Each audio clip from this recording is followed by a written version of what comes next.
यम नियम आसन प्राणायाम प्रत्याहार धारणा ध्यान समाधि में हमेशा इस योग सरोवर में हमेशा स्नान करते रहे। इनकी कृपा बनी रहे। धन्यवाद महोदय। जी, जितना सरल और सहज भाव से इन्होंने योग के विषयों को प्रतिपादित किया है, जैसा आपने बताया कि योग के जो 8 अंग है, यम नियम आसन प्राणायाम प्रत्याहार धारणा ध्यान और समाधि, अगर इन 8 अंगों में से हम केवल सिर्फ एक ही अंग का परिपालन करें तभी हमारा जीवन सार्थक हो सकता है।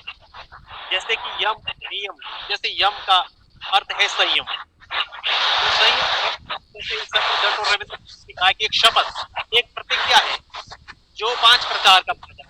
उन प्रतिज्ञा में जैसे कि अहिंसा है, जो अहिंसा जो पहली जो शपथ प्रतिज्ञा है, अगर यही प्रतिज्ञा हम अपने जीवन में धारण कर ले तो हमें जीवन की सार्थकता सिद्ध होती दिखती है। तो बाकी तो सत्य असत्य है, चोरी ना करना, यानी दूसरे के द्रव्य के लिए कोई भी इच्छा ना रखना।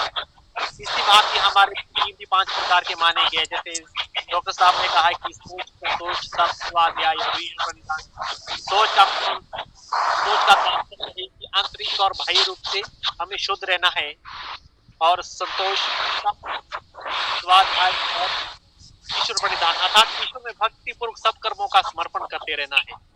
आसन से तात्पर्य जैसे आपने कहा है कि स्थिर और सुख वाले स्थिर सुख आसन जो देह की स्थिरता की साधना का प्रतीक है, अर्थात तो साधता है। और इसके पश्चात प्राणायाम बताया सर ने कि प्राणायाम भी प्राण शरीर का ही एक साधना है। इसके अभ्यास से प्राण में स्थिरता आती है और जो साधक होता है वो अपने मन की स्थिरता के लिए अग्रसर होता जाता है। इसका नाम प्राणायाम। प्राणायाम के पश्चात कि मध्यवर्ती साधना का जो नाम जो सर ने बताया प्रत्याहार है, द्वारा प्राण की अपेक्षाकृत शांत होने पर भी उनका बहिर्मुख भाव से खत्म हो जाता है। अर्थात जो हमारी इच्छा है वो हमें किसी बाहरी विषयों से हटाकर हमें इसे अंतर्मुख करना है। इसी का नाम प्रत्याहार यानी कि प्रतिकूल आहार, मतलब वृत्ति, अर्थात को बहिर्मुखी से हटाकर अपने अंतर्मुखी को की तरफ ले जाना है। जब हमारे मन की बहिर्मुखी गति विरुद्ध हो जाती है तो अंतर्मुख होकर हम स्थिर होने की चेष्टा करते हैं।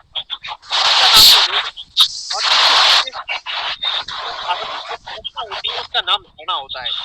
जैसे कि देह के किसी भी अंग पर, जैसे हृदय में या नाक के अगर या आपके हमारे जो आदि मूर्ति प्रतिमा आदि है वहां पर हम अपने चित्त को स्थिर करते हैं।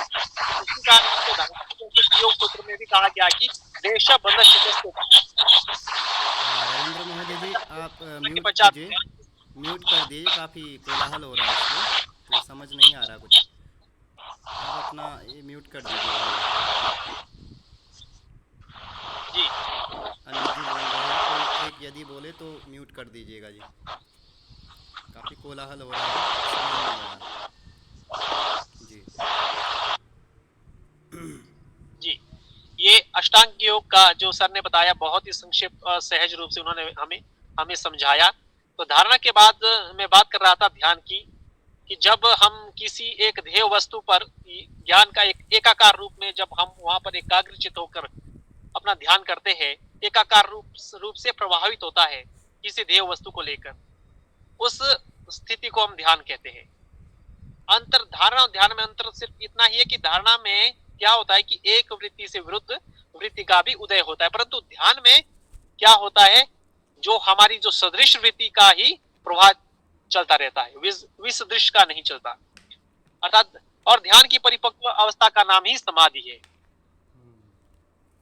तो जिसमें हम अपने स्वरूप को शून्यवत कर लेते हैं और एकमात्र आलंबन से प्रकाश ही शेष रहता है, यही समाधि की दशा कहलाती है।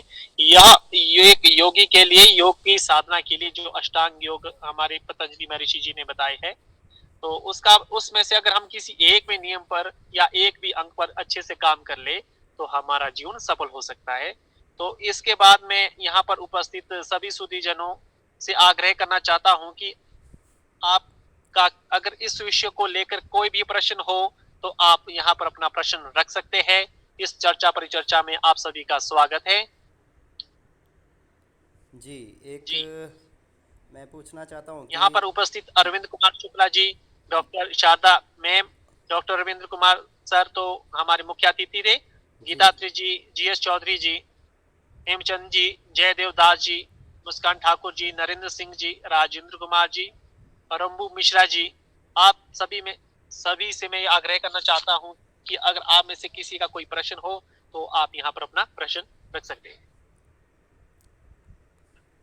प्रश्न तो नहीं है, खैर। श्रीमान, व्याख्यान में इतनी सहजता और सरलता थी कि जो भी गुरुजी ने बताया वह बिल्कुल हृदय से मैं उसे मनन किया, अध्ययन किया, बहुत अच्छा लगा।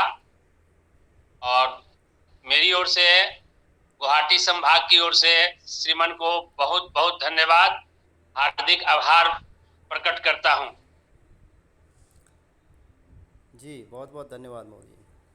हाँ, यदि ये जी, योग और कोई महोदय है योग तो अपना का प्रश्न रखना चाहते हैं? योग का व्युत्पत्तिकरण हो जाता थोड़ा सा तो और अच्छा रहता। योग का व्युत्पत्तिकरण। अश्विनी जी, आपकी आवाज अच्छे से नहीं आ रही है, आप प्रॉपर सिग्नल में आए। अश्विनी जी, आवाज़ नहीं आ रही है? अश्विनी जी, हाँ अब आ रही है सर, अब आ रही है। हाँ, मैं अब कह आप रहा अपना प्रश्न रख सकते हैं हाँ, सर। मैं कह रहा था कि योग का जो व्युत्पत्तिकरण हो जाता 2-4 लाइन में, योग शब्द कैसे बना तो अच्छा रहता। एक जिज्ञासा है, ये प्रश्न नहीं जी है, एक जिज्ञासा है। जी जी, हम आज के मुख्य अतिथि डॉक्टर रविंद्र जी से आग्रह करते हैं कि इस पर अपना प्रकाश डालें। जी महोदय।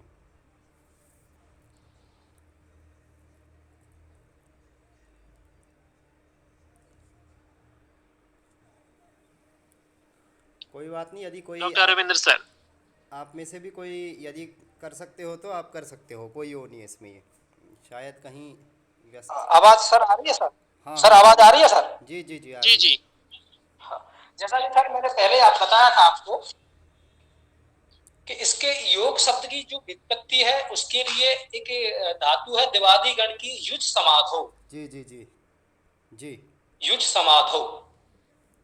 दूसरी है युज संयमने, ये चुरादी गण की है।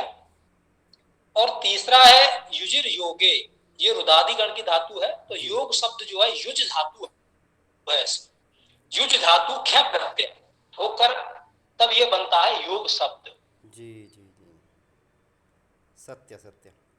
जी बिल्कुल, बहुत ही अच्छे से बताया आपने। 3 युजित बातें। अनेन अति इति योगा। जी जी जी जी सर। अब समाधौ समाधि, युज संयमने जोड़ना, जी किसी जी चीज से जुड़ना। जी युजिर योगे संयमन। जी इसको अब ये तीनों अपने ही ऊपर है। तो आधुनिक अर्थ में यदि हम उसको लगाएंगे तो किसी चीज के प्रति देखिए, ये अभी मैंने एक चीज कही थी, योग। योग का मतलब ये नहीं है कि हम बैठ करके आसन ही करें, बिल्कुल, प्राणायाम बिल्कुल, ही करें। बिल्कुल, ये तो योग का बिल्कुल। मतलब है कि जो वस्तु हमसे दूर है। हाँ जी। एक देखिए भाषा, ठीक है, हम लोग संस्कृत के विद्वान हैं, संस्कृत को जानने वाले हैं, लेकिन मेरा पक्ष हमेशा यही रहता है, मैं यही चाहता हूं कि हम हमारा जो संदेश है उस भाषा में दें जिसमें लोग उसको आसानी से समझ सकें। हमारे सबसे बड़ी विडंबना यही है कि हम पीछे क्यों हैं। जी बिल्कुल सही है। क्योंकि हमारा जो मैसेज है, हम जो संदेश देना चाहते हैं, हम संदेश उस भाषा में दें कि जिसे लोग समझें और जिसको जानें। तो हमें उसी भाषा का प्रयोग करना चाहिए और हमको ऐसे उदाहरण जो एग्जाम्पल हैं उसी को हम उपस्थापित करें। जी बिल्कुल सही कहा आपने सर महोदय। अब मुझे एक चीज मैं कोट करूंगा, ये एक आ रहा है कि नरत्वम दुर्लभम लोके तत्र विद्या सुदुर्लभा। तो कहने का मतलब यह है कि इस लोक में मनुष्य का जन्म होना दुर्लभ है, फिर उसके बाद और कठिन है, फिर उसके बाद कवित्व धारण करना, शब्द शक्ति पर अपनी पकड़ बनाना वो तो अत्यंत ही कठिन है। जी, बहुत सुंदर जी। और राक्षस में ही जो है विशाख दत्त ने एक चीज कही है कि नहीं सर्वम जानाति। जी। तो हमें इस तरीके से काम करें, जस्ट बी लाइक